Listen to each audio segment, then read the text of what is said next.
Welcome to Kiss the Reviews. I'm Armando. That's Corey. And today we are doing 2003's Something's Gotta Give. This movie was requested on Patreon by Rebecca. So thank you, Rebecca. And if you want to follow us on Patreon, we have subscription levels from free. We have a couple of different tiers of paid. We have all kinds of cool stuff, movie watch parties and exclusive content that you're not going to get on YouTube. And you can watch our reviews for free with no commercials. So dopest dope. Yep. Come over to Patreon while it's still free. But let's get into the cast of 2003 Something's Gotta Give. This film stars Jack Nicholson as Harry Sanborn, Diane Keaton as Erica Berry, Keanu Reeves as Julian Mercer, and Amanda Peet as Marin. Also with appearances by Frances McDormand as Zoe and Jon Favreau as Leo. Let's get into this one, man, because I do dig this movie for a comedy. It's in a romantic comedy. It's really good. Mm-hmm. We'll probably get into they'll dive into the grossness of the beginning piece at least. And let's just jump in. So this movie opens with, it's Harry. He's like this old rich guy who owns a record label. And he also loves dating women under 30, even though he's a dusty old fart. And so the movie opens with Harry's gross voiceover about banging young women. Like this voiceover piece about like, and I don't date anybody over 30 or whatever. Like that whole piece kind of took me out of it. The sweet, uncomplicated satisfaction of the younger woman. What took me out of it was the montage of uptight, no-ass having New York socialites flagging down cabs and yelling at minority waiters. Like, get the fuck out of here. Have better taste in women. I'm cool. Like, if that's the route you're going to go, cool. But also, have better taste in women. You own a rap label, dude. Hell yes. So it cuts to Harry and his newest trophy, Marin, or whatever her name is in this movie. They're driving to her mother's house in the Hamptons, where they think they're going to be alone for the weekend, and apparently they're going to bang or whatever. And they're surprised when her mother and her aunt, Zoe, show up. Yeah. This is actually a really funny scene when Diane Keaton and her sister walk in. He's got the refrigerator door open and you just see his crusty old feet. Like that's all you see is like his thigh down. Dude, if that was me, I would look like Nicolas Cage in Long Legs. Just these ashy, crusty fucking feet. Mommy! And then it'd be so gross. I want some ham, mommy. Dude, if I saw that, I'd be like, what? I'd be like, why is the Slender Man in my house? Get the fuck out of here.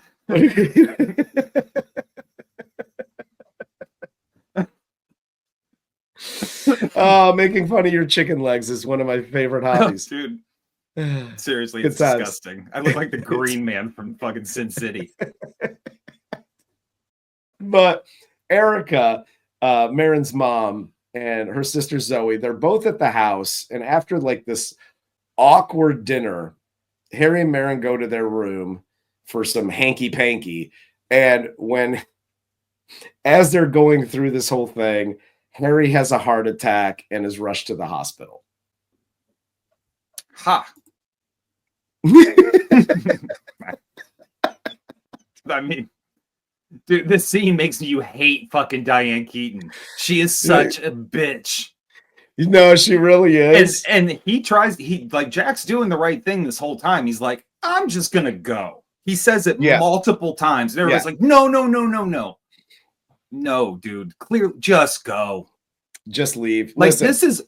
This is why I don't like pretentious white people. Because they're like, no, stay. You don't want me to stay. Tell me to get the fuck out of your house. Just be honest with me. That's all you need to do. Please. Because you're right. to your point, Jack has the perfect response to all of this, and he's like, "Ooh, this is a little weird. I'm just gonna go." And they're like, why? Because you're having dinner with women your own age? Yes, Yes, frankly, yes, actually. you smell like tuna fish. I'm leaving. You were right. It smells like tuna and Ben Gay. Can we leave? But so after, he gets taken to the hospital, we meet Dr. Julian. He tells Harry to stay nearby for a few days. So Harry ends up staying with Erica at her Hampton home while Marin goes back to the city. And then we have Harry and Erica. They do not get along during his stay. So, they're back and forth. He walks in on her naked. Things get more awkward. And then Julian comes to her house to check on Harry, and he asks Erica out to dinner. Yep. So he is enamored with her, like, in the hospital. He's like, you're the playwright? Like, he's a star fucker.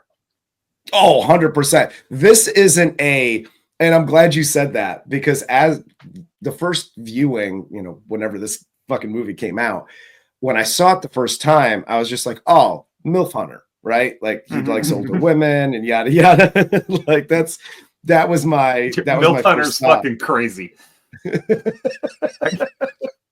You went fucking in the way back porn machine for MILF Hunter. I think that dude's fucking dead.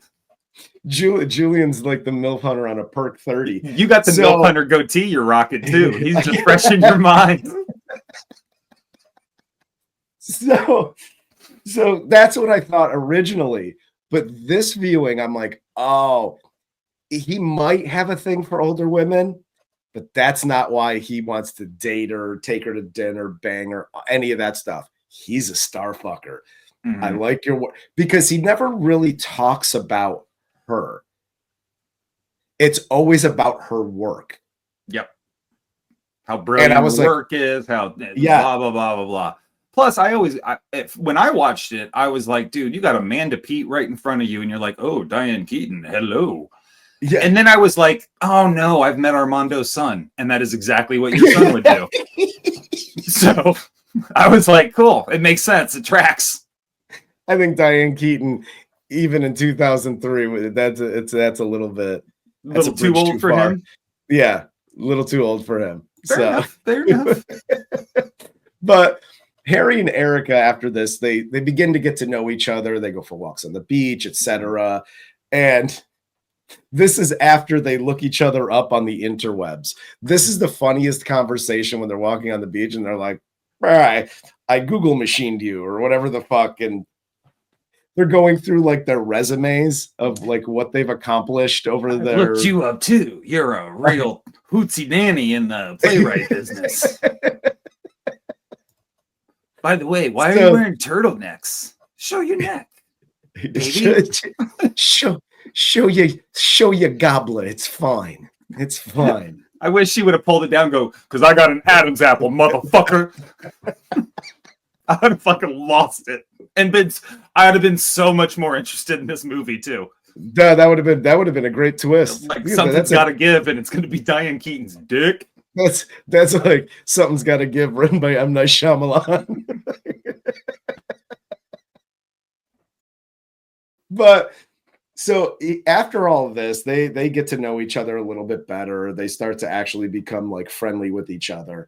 Marin and Harry agree to break up, and Harry and Erica spend more time together. They eventually end up banging. The breakup scene, we got to back up to the breakup scene. Okay. Because I love the line where she's like, I think he actually broke up with me. Yeah, she came up there specifically to break up with him. Yep, and he's so smooth about letting all these girls go.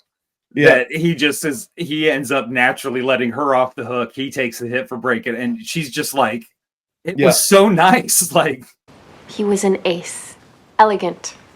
Said our fate was to be friends. This is, by the way, the only way this movie could have continued is they don't have sex. Yes. They do not see each other for a very long time. And then the breakup is literally the kindest, most gentlest breakup that has ever happened on the planet. That's the only way this movie can keep going. Yeah, any interruption in this, it's done. Writing wise, this was written really well. The whole this whole situation, because she's out with her mom. She's like, no, we've never had sex. Like, totally go for him. Like, you seem to be into him. He seems to be into you, yada, yada, whatever. But like, she's like, we've never had sex. The breakup is really light and playful. Because if they did bang and now you're like banging her mom, like, that's a quagmire you don't want to get into. Believe me. Harry then, after he and Erica bang, he then has his doctor's appointment with Julian. He's cleared and he heads back to the city. We cut to the city about a week later, where Marin finds out that her dad is getting remarried. She freaks out and she makes her mom accompany her to a dinner with her dad and the fiance. This was one beyond obnoxious. Like, you're a goddamn grown-ass woman with a high-profile gig. You need to chill the fuck out on mom and dad are getting divorced. Like, yeah, you're a 30-year-old. Or dad, even worse, dad's getting remarried. Yeah, and she says, like, I know this is ridiculous. Yeah, it is. And then for the hypocrisy to come in where she's like, he's dating somebody who's like as old as I am. You were dating somebody as old as your father was. Like, what? Clearly it's in the blood. Like, it's a genetic thing. You're just some fucking horny, weird people with sex, and you go after something that's the blood's gone bad. That's all I know. The blood's gone bad. And by the way, your dad's also a Broadway director. Yeah. Have you ever heard of Bob Fosse? You're lucky he's not making chicks blow him for parts in the fucking backup dancer gig. Are you insane? You got out so lucky. Yeah, all in all, your dad seems like a pretty, like, they paint this dude to be like this big douchebag. I'm like, you got it. You kind of lucked out. Like, it could have been so much worse. Yeah, like, we've seen so many movies where the ex-husband's an asshole and the new boyfriend has to step in and not around these parts. There was no scene. There was no scene where Jack Nicholson had to show up with the crew from his rap label to intimidate the ex-husband. You know what I mean? Yeah. Like, all this guy does is want some young puss. And they're getting married, by the way. You were correct. After, so we have the dinner scene where Erica's there. She's getting a little drunky and she's just letting loose at this dinner. It's a little awkward, but she sees Harry at this restaurant with another woman. An argument ensues, during which Harry has another heart attack. When he goes to the hospital, he finds out that it was just a panic attack. Yeah, and this is how healthcare CEOs get shot. He had a fucking heart attack, and they're like, nah, this is a New York City emergency room. Here's 2 Advil. Get the fuck out of here. Give him some Tylenol. It'll be fine. Give him an aspirin and let's run a blood gas. Oh, but Erica puts all of her experiences down on paper for a new play. She also starts seeing Dr. Julian again. Harry finds out that Erica is putting on this play about their relationship. So he goes to the rehearsal to confront Erica, and she basically tells him to pound sand. Dude, this part makes me so dislike her. I understand, you're upset. You guys slept together. You were in love. Guess what? None of that is Harry's fault. Yes. People, you're again going back to like the Marin being upset about her dad getting remarried. You're a grown-ass woman. This is not the first time that's happened. And instead of just having this like renewed sense of purpose, you write this play that's very clearly about him. Yes. And then you're so fucking dismissive and fucking coy about it. And like, well, it's not about you. I changed his name from Henry to Hank. Okay, go fuck yourself. Harry, he's not you. He's a version of the truth of you, so to speak. What kills me too is it's all right on the nose. It is literally what happened with them. There is almost zero hyperbole. And like, yeah, they got dancing Henrys, and that's just for comedy relief and all that stuff in a play. Yeah. But at the end of the day, like, you got to switch some stuff up. Yeah. Like, you can write your experiences, but also, like, what are you doing? And I'll end with this. If you are actually in love with this guy, not a good way to go about it. Being hurt is one thing. This is a fucking deal. You will never see me again unless it's in court for litigation, ho. Like, I'm out. Hell yes. But after this whole confrontation that he has with her, he has another anxiety attack. It cuts to 6 months later. Harry goes, after going on this like hiatus to the Bahamas, he sells all his companies, yada, yada. He goes to see Marin, and she lets him know that she's pregnant. She's recently married. Harry says that he wants to see Erica, and Marin tells him that she went to Paris to celebrate her birthday. So Harry goes to surprise Erica in Paris. And the ultimate daddy issues, hot ass Marin marries the Applebee's of white guys. Dude, he was like, "Hi, I'm an accountant." You know, that's a hair. Hair. He strokes hair when he fucks.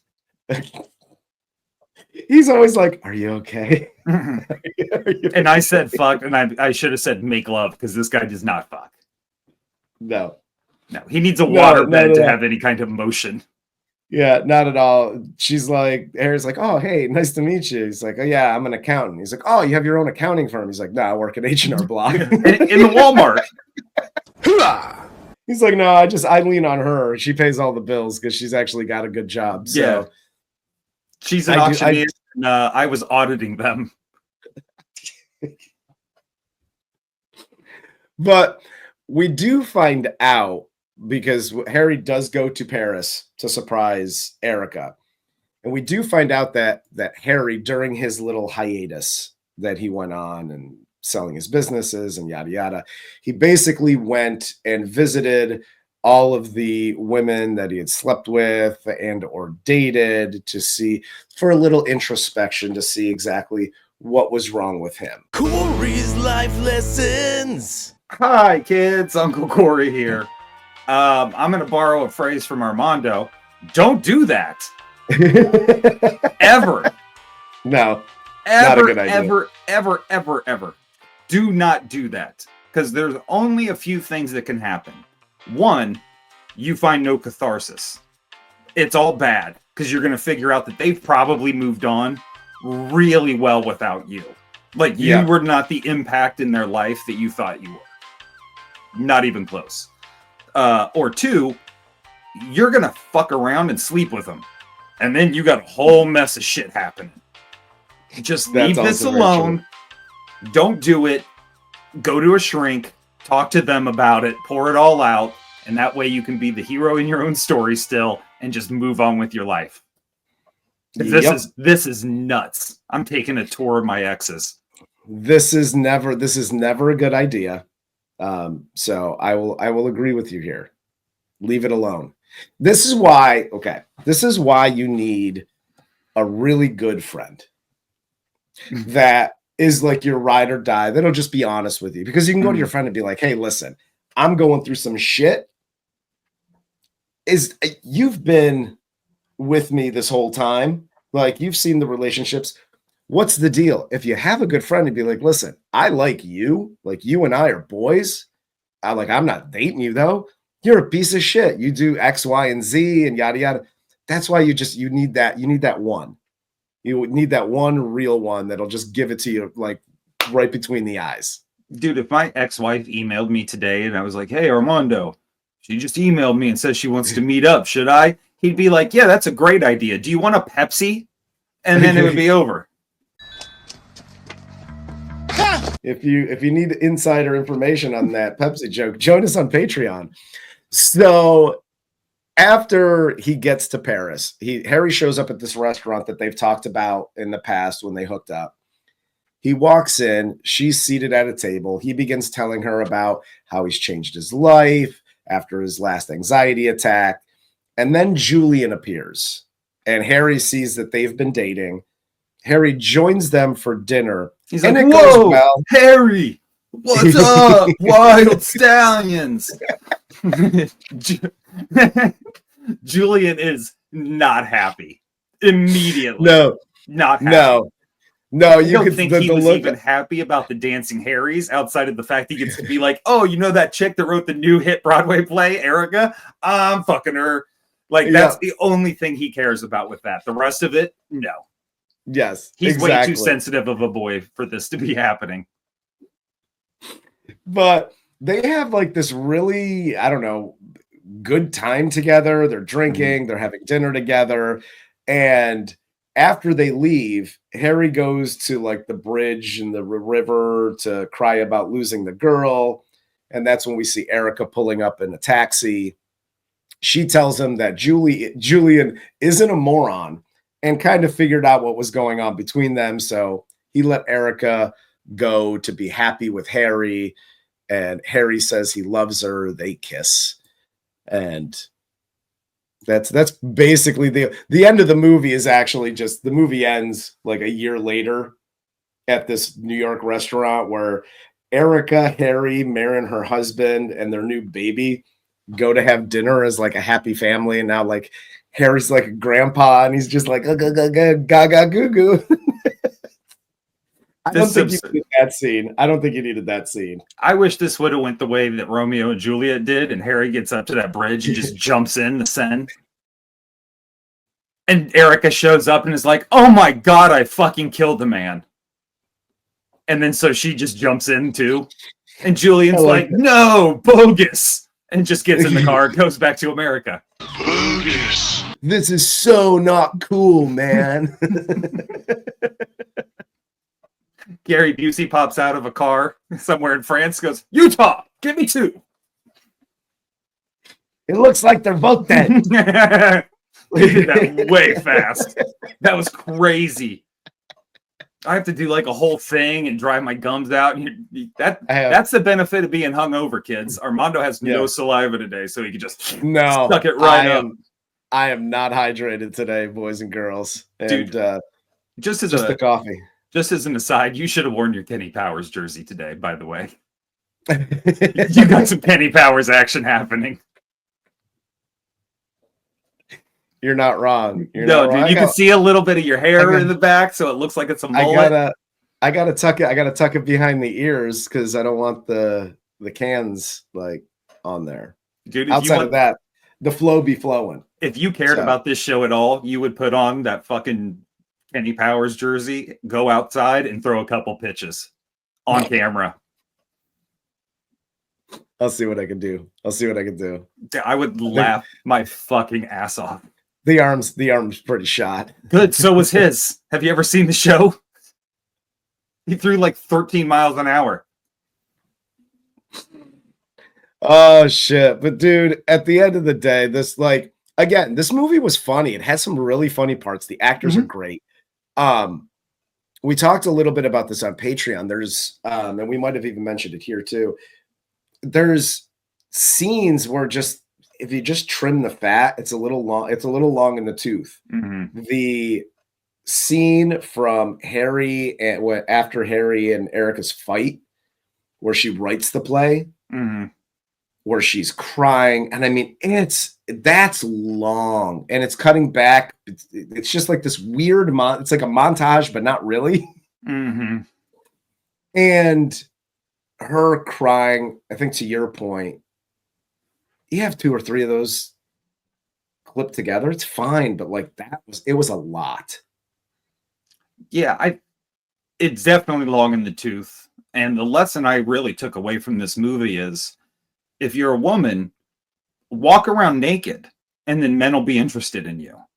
Because Harry didn't give a fuck about her, and then he saw her naked, and he's like, I could hit that. Yes. He's like, apparently older women aren't as gross as I thought they were. Right. And big ups to Diane Keaton for dropping a full fucking frontal. Dude. That's ballsy as shit. I wouldn't do that with the best semi I ever had on camera. I couldn't do it. No matter what age. I don't care if I was 22, 52, 72. Not for me. Not for me. No. No, I give props to any actor that does that on camera. Oh yeah, dude. Me naked looks like the Pink Panther with an outie belly button. It's just disgusting. Oh my God. But yeah, I mean, dude, I really like this movie. Again, when you said the way they wrote this, as far as like them not having sex, and you know, I know we discussed that earlier. That piece, that little small piece of this movie, let this movie age well. Yes. If that piece was not in there, I don't think this movie would have aged as well as it has, because it's still 100%. It's still good. It's still relevant. It's still funny. It's, you know what I mean? There's not a lot in this that's like, ooh, those jokes are out of bounds now. There's nothing like that. But that piece, I think, saved the goddamn film. Oh, well, yeah, because at the end when he's picking up the baby, he's like, are you mine? Could you be mine? You know what I mean? Like, no. It just doesn't play. Yeah, it just doesn't play. No, it doesn't. And the he's got a fucking cigar. Like, hey, Dad. We're going to pick up some trim after this dinner or what? Just keeps calling him Jack. He's like, my name's Harry. He's like, whatever, Jack. Rewrites, pal. Rewrites.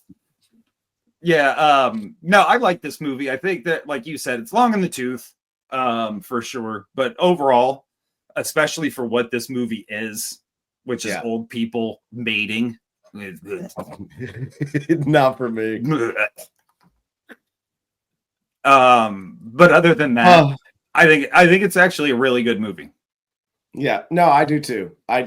And don't worry, we'll get comments on fucking, apparently we hate old people banging. So be prepared to answer those comments. Oh, here, I'll answer them right now. No, we don't hate old people banging. We hate old people.